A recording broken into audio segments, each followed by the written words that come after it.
मेरी नींद, मगर तुमको इससे क्या। बजते रहे हवाओं से दर, तुमको इससे क्या। औरों का हाथ थामो, उन्हें रास्ता दिखाओ, मैं भूल जाऊं अपना ही घर, तुमको इससे क्या। तुमने तो थक कर दश्त में खैमे लगा लिए, तन्हा कटे किसी का सफ़र, तुमको इससे क्या। टूटी है मेरी नींद, मगर तुमको इससे क्या। बजते रहे हवाओं से दर, तुमको इससे क्या। तुम मौज मौज मिसले सबा घूमते फिरो, कट जाएं मेरी सोच के पर, तुमको इससे क्या। वैसे यार जे दुनिया बहुत अजीब हो गई है यार, वाकई बहुत ही अजीब हो चुकी है। रेशम, एक जमाना था जब कुछ लोग हंसाया करते थे। अब ये जमाना आ गया कि हर आदमी हंसा रहा है। अभी मैं जा रहा था, हमने एक बस देखी है, टूटी फूटी उसकी हालत, उसका एक टायर भी यूं टेढ़ा और उसके पीछे लिखा हुआ catch me if you can. अरे और तो और मैं आपको बता नहीं सकता, हमारे घर का एक चौकीदार है, खान साहब है, उनके यहाँ अल्लाह ने बेटा दिया। हाँ। बेटे को हाथों में उठा के तो रो रहा है। क्यों? मैंने कहा खान साहब ये खुशी का मौका, आप रो क्यों रहे हैं? कहते 10 साल के बाद मेरे घर बेटा पैदा हुआ और वो भी इतना सा। मैंने कहा भाई बच्चा तो इतना ही होता। कह रहा नहीं नहीं साहब जी, 10 साल के बाद पैदा हुआ, कम से कम 10 साल का तो होना चाहिए। अच्छा, मेरे साथ भी कुछ ऐसा ही हुआ। क्या हुआ? मैं एक दफ़ा ग्रोसरी करने गई और मैं मजाक के मूड में थी। तो ग्रोसरी करने के बाद उसने बंदे ने जब मुझे चेंज दिया तो मैंने कहा आपने मुझे पकड़वाना है, ये तो आपने मुझे पुराने नोट दे दिए। हाँ। कहना बाजी मैं तो अनुपस्तौल देती है। अच्छा, ऐसा होता है। अभी हॉस्पिटल में थोड़े दिनों की बात है कि एक डॉक्टर ने ऑपरेशन किया। हाँ। तो ना उसके बाद परेशान हो गया, तो मरीज को कहता है कि यार वो मुझे समझ नहीं आ रही कैसे कहूँ, माफ़ कर देना, तुम्हारा ऑपरेशन दोबारा होगा। कहता दोबारा क्यों होगा? कहता वो मेरा टॉवल ना वो तुम्हारे पेट में रह गया है। तो उसने 200 निकाल के कहा आप इसके लिए दोबारा ऑपरेशन करके नया ले लेना। अरे इंसान तो इंसान से मजाक करते हैं, या लोग जानवरों से भी बहुत मजाक करते हैं। वो कैसे? एक साहब अपने छोटे से कुत्ते को देख के ना, उस बेचारे की ना पूंछल पीछे से ना कटी हुई थी। अच्छा, छोटी सी दुम थी। अच्छा। उसे देख के मजाक से कह रहे वाह वाह बड़ी सोनी कटिंग कराई है। कहते ऐसी खूबसूरत पोनी टेल लग रही है, जब ये हल्की सी दुम हिलाता है तो ऐसा लगता है अंपायर चौका दे रहा है। आजकल हर बंदा मजाक के मूड में है। एक फकीर नहीं मांग रही थी अशअरे के ऊपर खड़ी हुई, तो मैंने उसको देख के कहा, मैंने कहा अम्मा मैंने कहीं आपको देखा है। तो हल्की सी विग उठा के कहती बेटा हम फेसबुक फ्रेंड हैं। भाई रेशम जी, लोग तो जगह भी नहीं देखते, कब्रिस्तान में भी मजाक करने से बाज नहीं आते। हाँ। वो हम एक जनाजे में गए, गोरकंद में कब्र खोद रहा है, मैंने ऊपर खड़ा हुआ था कि यार बेहतरीन तरीके से खोद दे। मैंने कहा भाई ये कब्र जरा और गहरी करें। हाँ। मैंने कहा मुर्दा तो फनाना कि थे डोंकी पंप कटवाना। हम भी एक जनाजे के साथ गए, तो जनाजे को कंधा दिया वो लोगों ने, तो एक बंदा कहता यार नीचे ध्यान से, नीचे कब्रें हैं। तो कहता ऊपर हमने कौन सा एलसीडी उठाई हुई है। लोग बड़े मजाक में। आजकल तो बच्चे, पहले तो होता था ना कि झूठी बात पे हंसी आती थी। हाँ। आजकल तो सच्ची बात पे भी हंसी आ जाती है। क्या? किसी आदमी ने जाके किसी के घर में बेल दी तो कहता बेटा आपके पापा घर हैं? तो बच्चा कहता है पापा कहते हैं मैं घर पे नहीं हूँ। उसे सच ही बोल दिया। सच ही बोल दिया। और बच्चे जो है ना वो बंदे को बहुत ज्यादा शर्मिंदा भी कर देते हैं। एक मेहमान बैठा हो किसी के घर में, तो बच्चा सामने आगे देख कर ना कहता है अंकल कितने गंदे हैं, हमारे सारे बिस्कुट खा गए, घर से भूखे आए थे क्या? आपके घर में आपको खाने के लिए कुछ नहीं देते? इतनी जोर जोर से खा रहे, कितनी आवाज़ें निकाल रहे मुँह से। अंकल बुरी बात होती है, आवाज़ नहीं निकालते। अच्छा, आराम आराम से खाते हैं, ऐसे ऐसे नहीं करते। अच्छा, आप उस बंदे ने क्या स्वाद खानी थी। मेरी नीस है, मैं एक दफ़ा चाय पी रही थी, बड़ा करके चाय पी रही थी, तो मुझे कहती आंटी आपको चाय नहीं पीनी आती? तो मैंने कहा बेटा कैसे पीते हैं? आप क्या आवाज़ें निकालें। अच्छा, कुछ लोग ऐसे भी होते हैं जो घूंट के लेते हैं ना चाय का, ऐसे कहते हो सामने वाले की भी थोड़ी सी पी जाते हैं। अरे भाई ये तो कुछ नहीं है। ये जो रेडी वाले हैं फल वगैरह बेचते हैं, एक बंदा केले बेच रहा था। अच्छा। मैं कहा भरा केले किमें लाए ने? कहना नजर नहीं आता हेठा उत्ते लाए ने। अच्छा मास्टरमाइंड, ये छुन्नी आंटी आज किधर रह गई? छुन्नी आंटी का मैं आपको बाद में बताऊंगा। आपको पता है कि रात को उसके दिमाग में चोट लग गई थी। ये तो मुझे किसने बताया ही नहीं। चोट लग गई है, अब उसका दिमाग जो है वो हिल गया है। अच्छा। हाँ, अब वो जिसको देखती है उसी का रूप धार लेती है। ओहो, तभी आज तो गुनगुना रही थी, कुछ गाने वाने गा रही है टीवी के अंदर। जिसको देखती है ना और जो उसको अच्छा लग जाए वो समझती है कि वो मैं हूँ। तो आज किसको देख लिया उसने? 3 घंटे तो वो तारक अजीज बन के फिरती रही अंदर। अल्लाह खैर करे। मैं तो डर गया हूँ कि कहीं चौरी शुजाक को ना देख ले, इसकी समझ नहीं आनी हमें। भाई तारक अजीज साहब का भी शो बड़ा मजेदार चल रहा है भाई। वो जो गाड़ी खड़ी हुई ना सुजुकी उनकी, वो किसी को देते ही नहीं है। उधर जो बिल्ली ने बच्चे भी देते हैं। ये जो अड्डों पे बसें चलती हैं, मैंने उस कंडक्टर से पूछा, मैंने कहा भाई अंदर सीटें हैं? कहता होर असी अंदर दरियां विछाई हैं। जे तुम्हें भी अकल नहीं है, कहता जो अड्डों पे बसें चलती हैं, अड्डों पे नहीं रोड पे चलती है, अड्डे पे खड़ी होती है, अकल ही नहीं है यार। मास्टरमाइंड, मैं यहाँ पर लेने लगी हूँ एक छोटी सी ब्रेक। हाँ तुम्हारा मेजर प्रॉब्लम है, लो। और जब मैं ब्रेक से वापस आऊंगी तो मेरे यहाँ होंगे वो मेहमान जो दिल की रगों में उतर कर कह के लगवाते हैं, मैं यूं गई यूं आई। मैंने तो हल्का हल्का बुखार भी शुरू हो गया सहूलता सुन के। बस तू दिल करदा तेरा हुणे ऑपरेशन करा दे। अच्छा मुझे ये बताइएगा कि आप पहली नजर की मोहब्बत में यकीन रखते हैं या हमें फिर नहीं, मिलना पड़ेगा? मैं 1-2 साल के बाद की मोहब्बत पे। हाँ।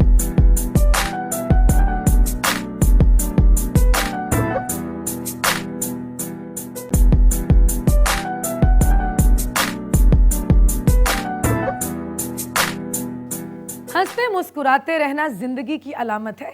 इस दुनिया में सबसे मुश्किल काम किसी इंसान को हंसाना है, और जिसको ये फन आता है वो इस दुनिया का अजीम इंसान है, क्योंकि रुला हर कोई सकता है मगर हंसा कोई कोई सकता है। मिजाज की बात हो और चार्ली चैपलिन को कोट ना किया जाए तो बात मुकम्मल नहीं होती। वो कहते हैं लाफ्टर इज अ टॉनिक। मज़ाक पे मैं भी कुछ कहना चाहती हूँ कि जहाँ दवा असर नहीं करती, डॉक्टर्स भी मरीज़ को खुश रखने और खुश रहने का कहते हैं। आज के जो मेरे मेहमान हैं एक ऐसी शख्सियत हैं, एक राइटर हैं, कंपोज़र हैं, शायर हैं, डायरेक्टर हैं, और सबसे बड़ी बात कि वो पाकिस्तान के सबसे बड़े कॉमेडियन हैं। तशरीफ़ ला रहे हैं बादशाहों के बादशाह, शहनशाहों के शहनशाह, अजीमुल शान शहनशाह, कॉमेडी के बेताज बादशाह उमर शरीफ।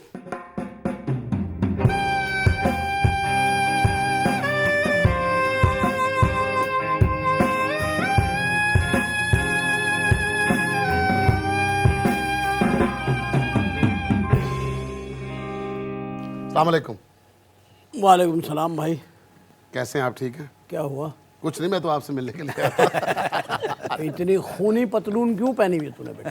कमी हो गई थी उमर भाई। कमी हो गई, ड्रिपें लगाई हुई है। लोग बोतल लगाते, मैंने पेंट लगा ली। बहुत अच्छा किया बेटा। कैसे रेशम, आप ठीक हैं? मैं बिल्कुल ठीक हूँ। Welcome to the show. और मैं तमाम देखने वालों को ये बताना चाहती हूँ कि इसमें तो कोई शक नहीं है कि ये कॉमेडी के बेताज बादशाह हैं, एक राइटर हैं, एक बहुत बड़े प्रोड्यूसर हैं, बहुत बड़े और अच्छे शायर हैं। आज हम ये डिस्कस करेंगे ये क्या नहीं है, क्या नहीं किया जिंदगी में। बेवकूफ़ नहीं है, बेवकूफ़ नहीं लेकिन है, मोहब्बत में पागल टाइप के हो जाते हैं।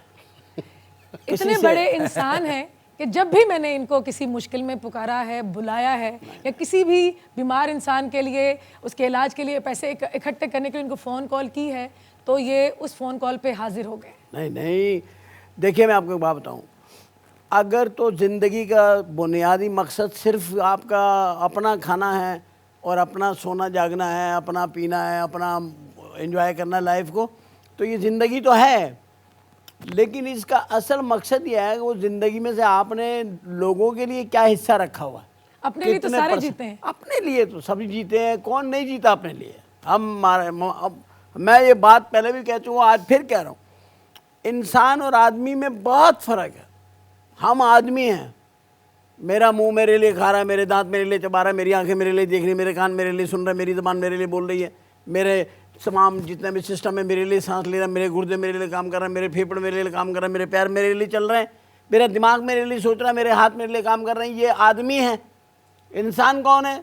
आप आदमी को खाना दें, लूला लंगड़ा मोहताज हाथ टेढ़े, कोई भी बेचारे का प्रॉब्लम है, वो डालेगा अपने ही मुंह में खाना, चाहे पागल क्यों ना हो, खाना अपने मुंह में डालेगा। लेकिन वो आदमी जो इंसान बन गया होगा, हाथ उसका होगा, निवाला उसके हाथ में होगा, डालेगा किसी और के मुंह में, ये इंसान है। क्या बात है। आदमी तो वो है जो अपने लिए कर रहा है, इंसान ये है। तो इंसान बनने के लिए ये एक प्रोसेस है। अल्लाह ने फरमाया, अल्लाह ताला फरमाते हैं, कुरान करीम में फरमाता है कि मैंने तुम्हें आदमी में पैदा किया, आदम की औलाद हो, तुम आदमी को बना के पैदा किए गए और तुमने इंसान बन के मेरे पास वापस आना है।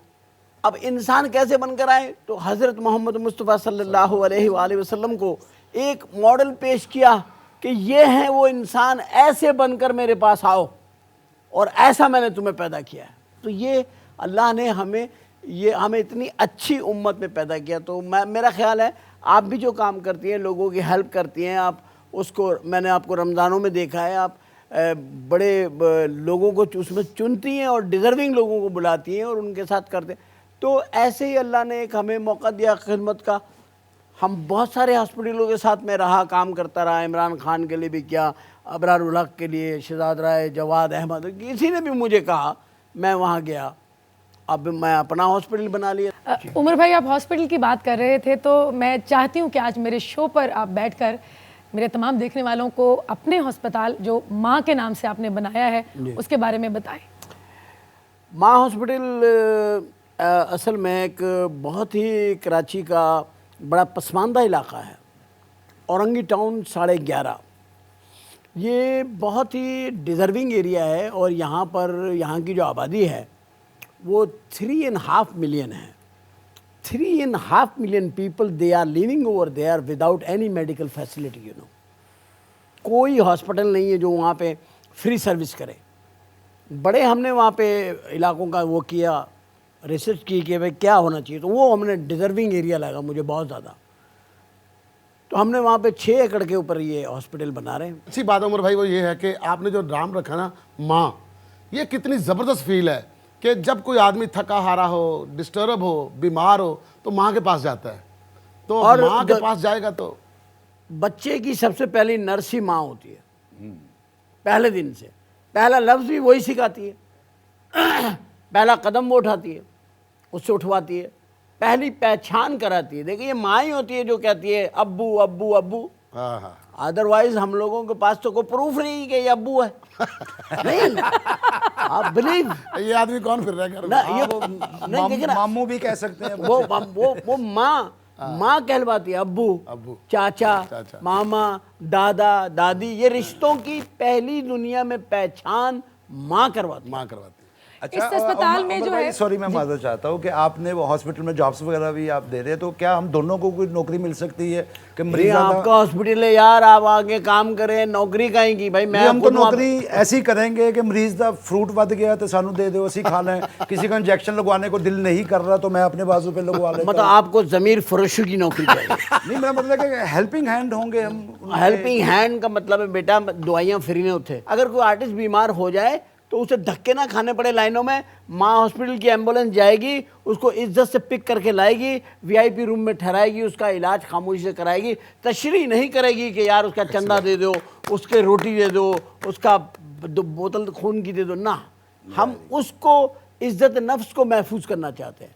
जो एक तस्दीक आर्टिस्ट महसूस करता है ना, चंदा तो हो जाता है, मिल जाता है लोगों से डोनेशन, लेकिन उसकी इज्जत नफ्स को मैंने तो हल्का हल्का बुखार भी शुरू हो गया सहूलता सुन के ना। और तू दिल करता तेरा हुणे ऑपरेशन करा दे। बड़ा कम दस यार, बुखार था तो कुछ। और इसका बाईपास होगा गुजरांवाला से लाहौर वाला। आज बड़ा सुकून है, ना कोई जलजला ना कोई थ्रिल। ये जो सोफा पड़ा इसकी भी चीखें सुनाई नहीं दे रही। छुन्नी का नाम सुननी नहीं मत नाम लेना उसका, अभी हाजिर हो जाएगी। अब तो आजा, शोला सा मन दहके आके बुझा जा, तन की ज्वाला ठंडी हो जा, ऐसे आके गले लगा जा, आहा जा, आहा जा, आहा। ये इन्होंने टाइम से दवा नहीं खाई। Mastermind, oh my darling. आज आयशा का कॉन्सर्ट देख लिया। अरे हेलन, तुम भी यहाँ? मैंने लगता है कान दे थल्ले कुछ लड़े है। किसका दिल करता है कि कॉमेडी के बेताज बादशाह आए हों को और बिठा के खुद खामोश हो जाए सब। किसका दिल नहीं करता? सबका दिल करता है कि एक बोलने वाले आदमी को बिठाओ फिर खुद चुप हो जाओ। चुन्नी बाजी को क्या हुआ है? कोई ज़हनी सदमा हुआ मुझे लगता है। ये मैं आपको ब्रेक के बाद बताऊंगी। अच्छा, मुझे ये बताइएगा हाँ। कि आप पहली नजर की मोहब्बत में यकीन रखते हैं या हमें फिर नहीं, मिलना पड़ेगा? मैं 1-2 साल के बाद की मोहब्बत पे 2 साल तक मैं सिर्फ उसकी आदतें चेक करता हूँ, उसका ख़ानदान चेक करता हूँ, फिर उसका मैं खर्चा चेक करता हूँ। यहाँ तो आपको हुज्जम भी चेक करना पड़ेगा। उमर भाई जी। इजाजत हो तो मैं यहाँ पर एक छोटी सी ब्रेक ले लूँ? नहीं, आप बड़ी सी ब्रेक लें, बड़ी सी आपने एक फनकारा बुलाई है, इतनी बड़ी ब्रेक ले लें। कन्वेंस के हिसाब से ब्रेक लेना। हाँ, मेहमान के हिसाब से ब्रेक। मैं यहाँ पर लूँगी एक छोटी सी ब्रेक, और जब ब्रेक से वापस आऊँगी तो मेरे साथ होंगी एक बहुत बड़ी गुलकारा। मैं यूं गई यूं आई।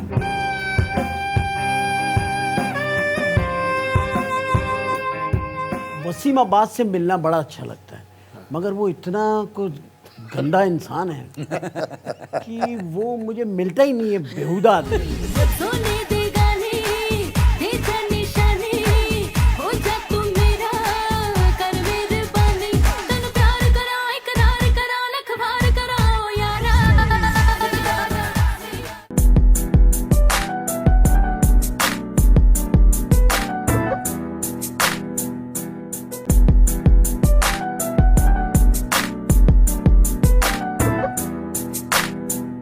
Welcome back. हमारे साथ तशरीफ़ रखते हैं कॉमेडी के किंग उमर भाई। ज़िंदगी में पहली बार मुझे मौका मिला है कि मैं आपसे बात कर सकूं, और यकीन करें कि मैं कहीं कहीं नर्वस भी हो रही हूँ। नहीं नहीं, आप देखिए, मैं एक बात आपको समझाता हूँ।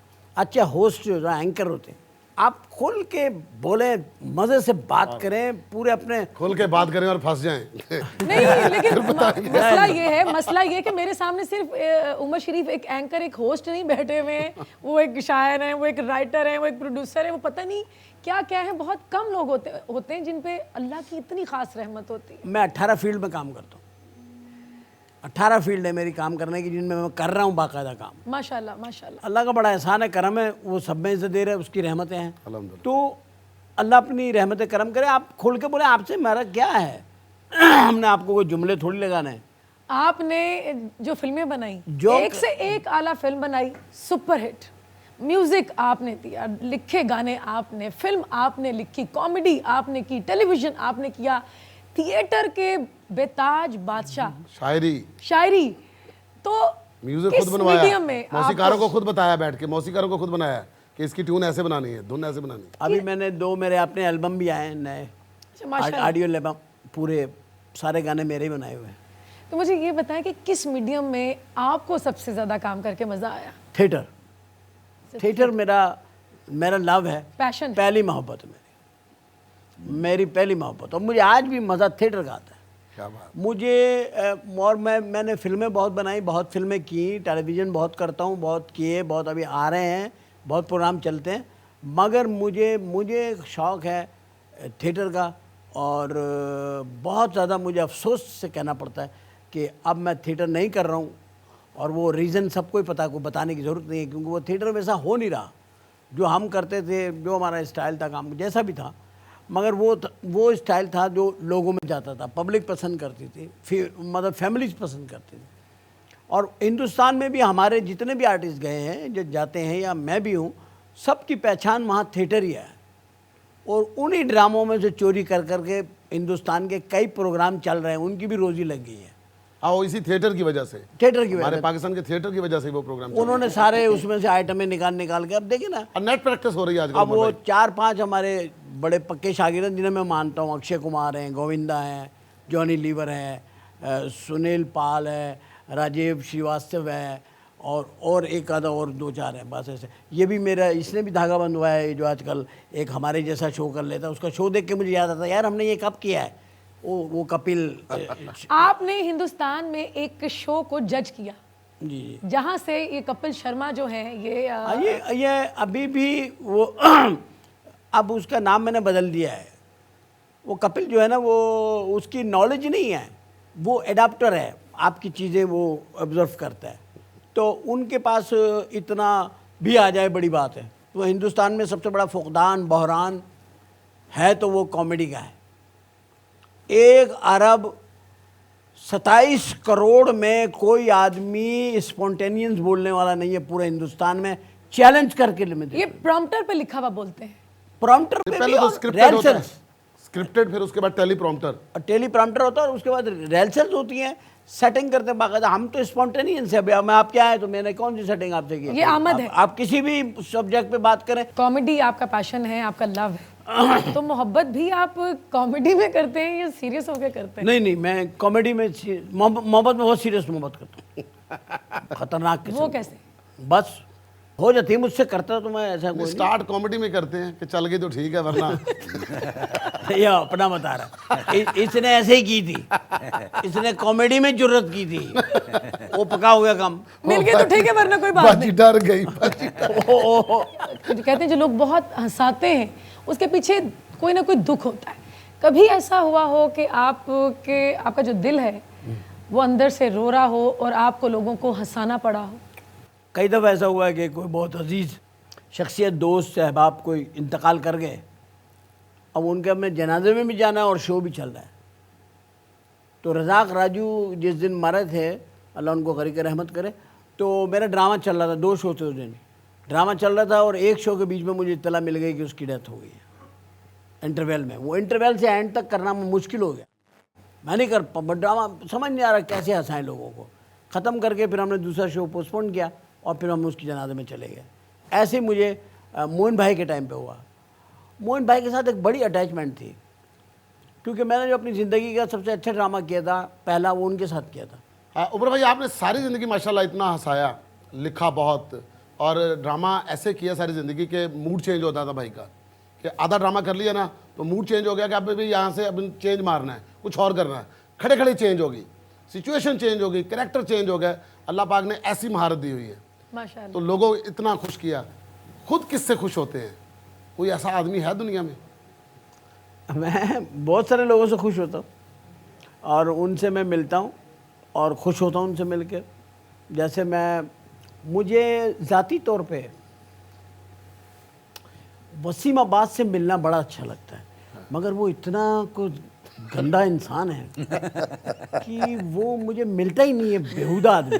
ये 20 साल से ऐसे चल रहा है, मैं 20 साल से देख रहा हूँ। और मैं really I love him, really I love, उसके दुआ को रहता हूँ, या अल्लाह उसको सेहत, ये लव एंड हेट रिलेशनशिप है। इतनी मुझे उससे, मैं आपको अंदाज़ा मैं आपको बता नहीं सकता मुझे कितना, how much I love him. वो वाकई ऐसे है। अब तो वो कराची में है, तो अब भी मुलाकात नहीं मिलता यार, गरूर, तकब्बुर।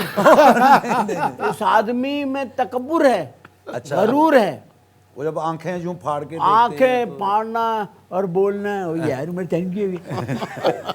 मुझे उसका जो है ना, पता नहीं मुझे वो क्यों अच्छा लगता है, हालांकि उसके अंदर क्वालिटीज नहीं है कि मैं उसको लाइक करूं। ये आप कह रहे हैं ना। मैं फजूल खर्चियां भी तो करता हूं, तो वसीम मेरी फजूल खर्ची वाला लव है। लेकिन बहुत अच्छा है, मुझे बहुत अच्छा क्या लगता है। बात है, मुझे वसीम अल्लाह भाई ताला की क्या उसकी बात जिंदगी सेहत तंदुरुस्ती दे। उमर भाई के इनके अंदर की औरत को आपने तलाश की है।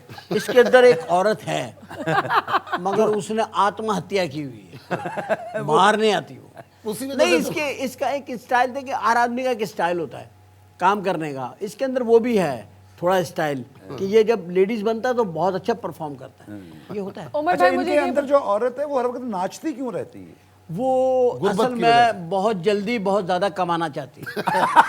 अपनी गुर्बत दूर करने के लिए। पाकिस्तान में कौन सी आवाज़ें हैं जो आपको पसंद है? मैं जी दीवाना बहुत ज़्यादा मेहदी हसन साहब का बहुत बड़ा फ़ैन हूँ मैं, मैडम का मलका तरन्नुम नूर और जहां जी मैडम का, और आबिदा परवीन जी का, और इसके अलावा मुझे इकबाल बानो भी बहुत पसंद थे, बहुत आला गाती थी इकबाल बानो, और सुरैया मुल्तानीगर और हुमैरा चन्ना।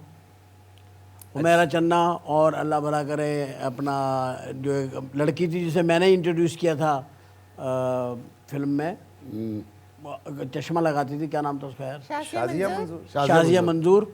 आप अच्छा, इतने ये बड़े आवाजें तो आपको अच्छी लगती थी, वो आवाज भी आपको अच्छी लगती है जो विस्पर में होती है, अजी सुनिए आइए कहाँ जा रहे हैं?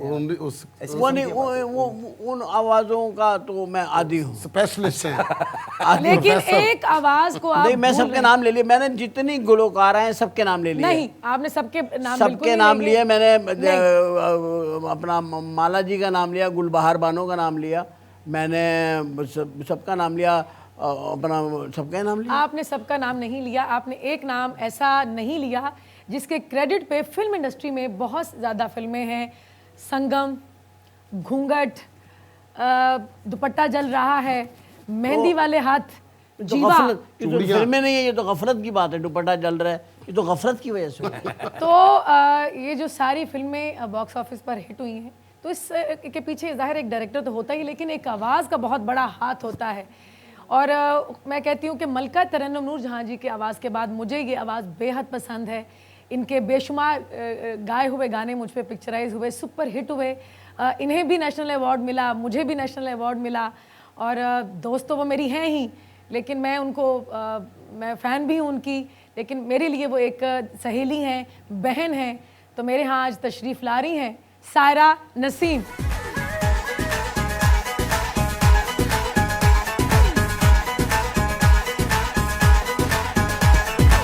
सोने दे गाने दे जा निशाने हो जा तू मेरा कर मेहरबानी सोने दे गाने दे जा निशाने हो जा तू मेरा कर मेहरबानी तन प्यार करा इकरार करा लखवार करा यारा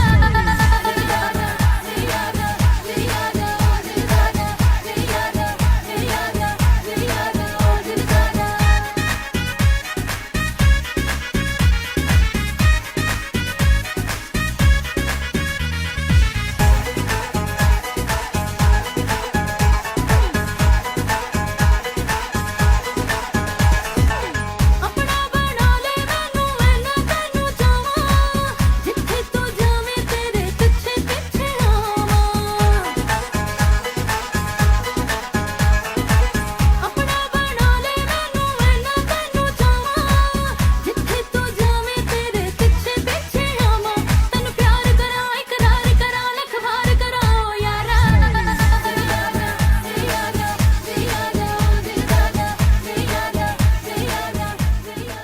ये बताओ कि अब मुझे अगला जो गाना सुना रही हो वो क्या है? अब मैं एक नया वीडियो कर रही हूँ इस तो गाने यार का। नया सारी गाना नई चीजें हमारे पे आजमानी है जी हाँ, कहा का खौफ करे। कुछ नया भी करें। ए झल्ला मेरा माया लेंदा ए तेरा नाम माया ले फड़ मेरी बांह माया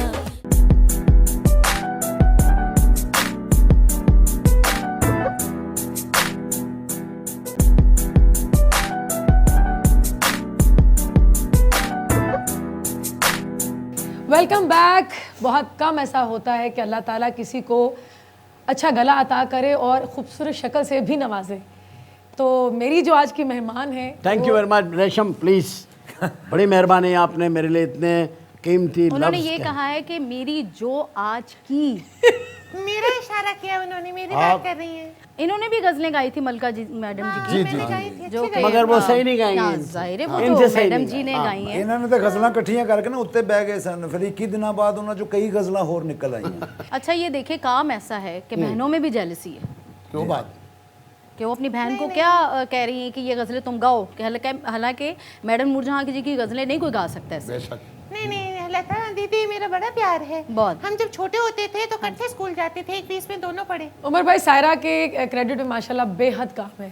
बहुत कम सिंगर्स ऐसी होती हैं कि जिनकी फिल्मों में इनके क्रेडिट पे चूड़ियाँ बहुत बड़ी मेरे सुपर हिट। ये बहुत वर्सटाइल हैं।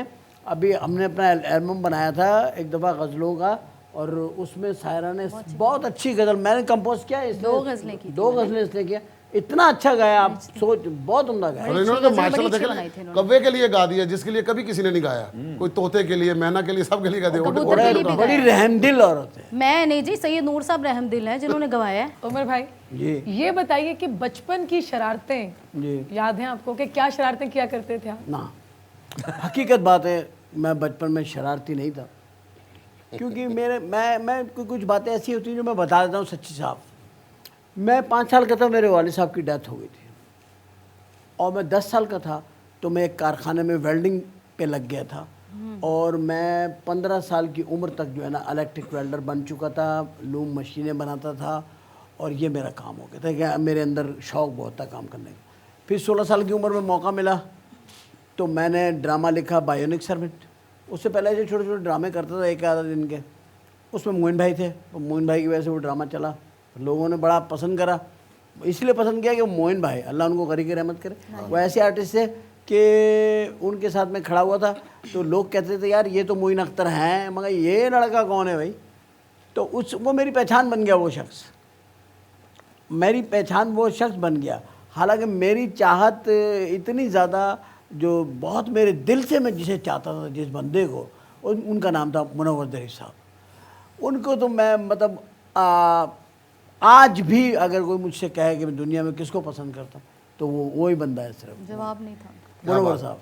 तो मैं जब लाहौर आया, मैं दाता साहब सलाम किया, मीरा हुसैन जंजानी रहमतुल्लाह अलैह में सलाम किया, पीर मक्की शाह में सलाम किया, और फिर चौथी जो गया बीबी पाक दामन सलाम किया, और उसके सामने उनका शोगरा होटल के पीछे घर था, वहाँ गया और मैं उस दीवार को चूम के आया जिस मकान में वो रहते थे। क्या बात, जबरदस्त। I love him, he was nice and he was a very talented guy. क्या बात है। अच्छा, ज़िंदगी में आपने हर फील्ड में, मतलब अपने जो शोबिस से रिलेटेड है, बहुत ज़्यादा काम किया और बेशुमार और अच्छा काम किया। अल्लाह की रहमत। और आगे अब ऐसी कौन सी फील्ड है जिसमें काम करना चाहते हैं जो रह गई हो कि अब मैं ये करना देखिए, चाहता अब जैसे हमें अल्लाह ताला ही लेकर के चलता है, इंसान तो अपने आप डिसाइड कर नहीं सकता, क्योंकि बेहतरीन आपके लिए अल्लाह ही सोचते हैं। अब ये चलते चलते चलते सारा कुछ करते कराते सब कुछ ले जो आगे सारे अवार्ड ये वो सब फिल्म थिएटर टीवी सब करा के अब अल्लाह ने एक दिया है कि ये हॉस्पिटल बना ले आप, ताकि अपनी आकबत सुधार ले, कोई तो नेकी का काम कर जाए, दुनिया के लिए सदका जारिया हो जाए, हमारे माँ बाप की भी मग़फ़रत हो, हमारी भी हो, और अल्लाह ताला उसमें हमें कामयाब कर दे। तो वो लम्हा आ गया। अब 2-1 महीने में, मतलब हम तो अभी 23 मार्च को करना चाह रहे थे, लेकिन अब हम करेंगे। नहीं, माशाल्लाह, नेकी का काम तो आप शुरू से ही साथ साथ करते रहे। सायरा, ये बताओ कि अब मुझे अगला जो गाना सुना रही हो वो क्या है? अब मैं एक नया वीडियो कर रही हूँ इस गाने यार का। नया सारी गाना, नई चीज़ें हमारे पे आजमानी है। जी हाँ, खुदा का खौफ करें। कुछ नया भी करें। ठीक जी है सायरा, फिर हो जाए गाना गाना गाना गाना गाना। जी हाँ, तो अभी आप सुने, बड़ा अच्छा है, पसंद आएगा आपको। ये कैसे कह सकते हैं आप? मुझे पता है कि आपको पसंद आएगा। नहीं, हमें तो पसंद है। क्या? अबे गाने इनकी आपके। बात नहीं हो रही, गाने की बात हो रही है। गाने आपके मैंने कहा उमर भाई। जी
सजरा सूट सवाया ए झल्ला में डहा माया, ए झल्ला में डहा माया, लेंदा ए तेरा नाम माया, ले फड़ मेरी बांह माया, मैं मिन्नता करा माया। तू मेरी अखियां नू पढ़ ले इंज ना कर मन मानिया, जुला बना तो कर दिल ते। मोहसिन को तो मैंने मौका ही नहीं दिया, उसने पहले ही रीना रॉय से शादी करी। तुम्हारा क्या इरादा है? जिस तरह आप मुझे कह रही हैं, जो मेरा इरादा बना ना वो भी खराब हो गया। उलझी सुलझा जा रे बालम। मुझे याद है कि मैंने जब छोटा था घर वालों के साथ जाके फिल्म देखी थी। जब मैंने अपना करियर शुरू किया था ना, तो खुदा की कसम मैं भी बहुत छोटी थी। बहुत यंग एज में, तो मैं तो आपको कुछ कह ही नहीं रहा। मेरे जितनी थी उस वक्त। आप क्यों दिल पे ले गई हैं बात? मैंने तो कुछ कहा। थोड़ा थोड़ा प्यार, थोड़ा थोड़ा